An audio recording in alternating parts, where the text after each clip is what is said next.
हमारे ऊपर प्रभु की कृपा है ये हम कैसे पहचाने। ये 8 लक्षण प्रकट होने लगते हैं जिसके ऊपर प्रभु की कृपा होती है। हमारे ऊपर प्रभु की कृपा है ये हम कैसे पहचाने, तो ये 8 लक्षण प्रकट होने लगते हैं जिस पर हरिजू की प्रियाजू की कृपा है। पहला, घोर अपराध करने वाले के प्रति भी दया की भावना, शांति पहला लक्षण है। भाव में भी पहले शांत भाव है। हमारे ऊपर श्री हरिजू की कृपा है, इसकी पहचान ये 8 लक्षण। पहला, शांति, अर्थात घोर अपराधी के प्रति भी गुस्सा ना क्षमा करना, यह हरि की कृपा का लक्षण है। देख लो भाई, घोर अपराधी शब्द तो जाने दो, जरा सा प्रतिकूल हो जाए तो लाख समझाओ पर भ्रकुटी तनी रहती है। भला ऐसा है? अपराधी पर भी क्षमा का भाव होना, ये हरि कृपा पात्र में ही होगा, अन्य में नहीं। तो अगर अपने हृदय में ऐसा लगे कि ऐसा नहीं है तो हरिजू से प्रार्थना करनी चाहिए कि कृपा करो, मेरे में सामर्थ्य आवे। दूसरा, अनुसूया, वो किसी भी के प्रति कभी भी कोई दोष दर्शन ही नहीं करेगा। दोष कथन, दोष श्रवण की तो बात जाने दो। अनुसूया, दूसरों के गुणों में दोष ढूंढना ये नहीं होता, हरि कृपा पात्र में ये नहीं होता। ये सब भजन के नाश करने वाले। जैसे पहला अपराधी पर क्रोध कर देना, तो माया ने भेजा इसीलिए था कि तुम्हारे साथ व्यवहार ऐसा करे कि तुम क्रोध करो, क्रोध करोगे तुम्हारी ऊर्जा शक्ति नष्ट हो जाएगी, अध्यात्म में जो चलने की थी। और कहीं तुमने संकल्प कर लिया तो भजन शक्ति नष्ट हो जाएगी। तो अगर भजन बल है तो गया, जरूर उसको दंड मिलेगा, पक्का मिलेगा, 100% मिलेगा, लेकिन आप खाली हो गए। ना भजन करने की वृत्ति रहेगी और ना भजन रहेगा, दोनों बात। अनुसूया, किसी के सद्गुणों में दोष देखना, गुणों में दोष ढूंढना, यह हरि कृपा पात्र में नहीं होता। ये बहुत मंगलमयी बातें हैं जिससे हमारा भजन मार्ग पुष्ट होता है। तीसरा, वो बाहर से और भीतर से पवित्र रहता है, हरि कृपा पात्र।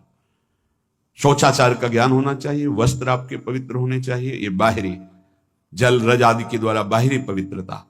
और निष्कपटता, निश्चलता, सत्य भाव, ये अंदर की पवित्रता है। अगर कपट है, छल है, असत्य है तो हृदय मलिन रहता है। भीतर और बाहर से पवित्र रहना, इसमें खास बात क्या है? भीतर और बाहर से पवित्र रहने में, भीतर और बाहर से सदैव पवित्र कौन रह सकता है? तो बोले जो पुंडरीकाक्ष भगवान श्री हरि का, प्रियाजू का स्मरण करता रहता है, वो शवाभ्यंतर शुचि, वो बाह्य और अभ्यंतर दोनों से पावन रहता है। तीसरी जो कृपा का लक्षण है, अर्थात वो सदैव भगवत चिंतन परायण, शौचाचार का पालन करने वाला, बाहर और भीतर से हरि कृपा पात्र पवित्र रहता है। चौथा, ऐसे कार्यों का अनुष्ठान न करे जिनमें हमारा भजन छूटता है, जिनमें सत्य छूटता है, जिनमें भगवत भाव छूटता है। जैसे आपके ऊपर कृपा हुई, आप भगवत मार्ग में चल रहे हैं, अब आप ऐसे संसारिक कार्यों का अनुष्ठान कर रहे हैं जिनमें आपकी चित्तवृत्ति बिल्कुल भगवत विमुख हो रही, तो जीवन का लाभ क्या होगा? लाभ तो है भगवत स्मरण सहित। जैसे कल एक ने प्रश्न किया कि मैं खाता तो नहीं लेकिन मांस की दुकान में मांस बेचता हूं, होटल आदमी, क्या उचित है? ये उचित कैसे हो सकता है? तुम और भी तो व्यापार कर सकते हो। जरूरी है धर्म का पालन करने की इच्छा करते हो, धर्म आचरण करते हो, ऐसा नहीं।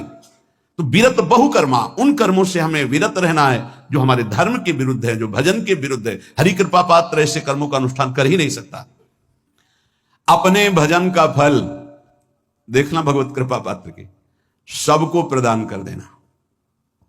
हिम्मत है?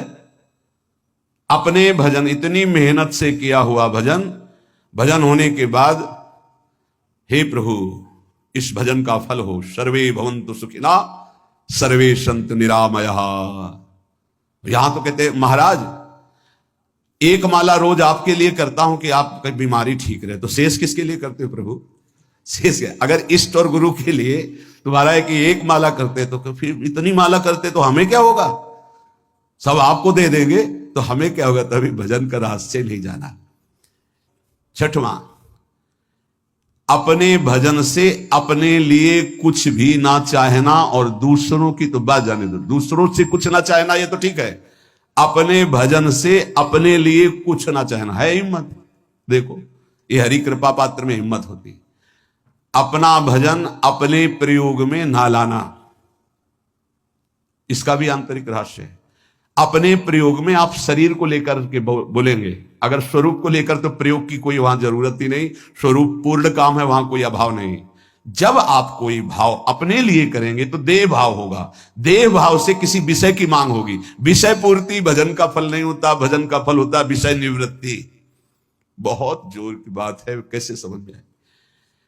अपने भजन का भी फल अपने लिए नहीं, दूसरों से कुछ चाह रखना तो बात ही जाने दो, भजन से भी कोई अन्य सुख की चाह नहीं हुई। क्या चाहिए? भजन ही बनता रहे, भजन का फल भजन बनता रहे, खूब निरंतर जप करते रहे। 7वां, किसी भी मान सम्मान कीर्ति पद प्रतिष्ठा के मिलने पर हृदय का असंतुष्ट हो जाना, यह हरि कृपा पात्र का लक्षण होता है। प्रणाम नमस्कार जय हो तो हृदय में असंतुष्ट हो जाना चाहिए। कोई किंचन मात्र अभिमान न उदय हो जाए, प्रभु बचाओ ये माया की चकाचौंध से बचा लो नाथ, कौन सा अपराध बन गया कि आपकी जय की जगह यहां हमको ऐसा सुनना पड़े।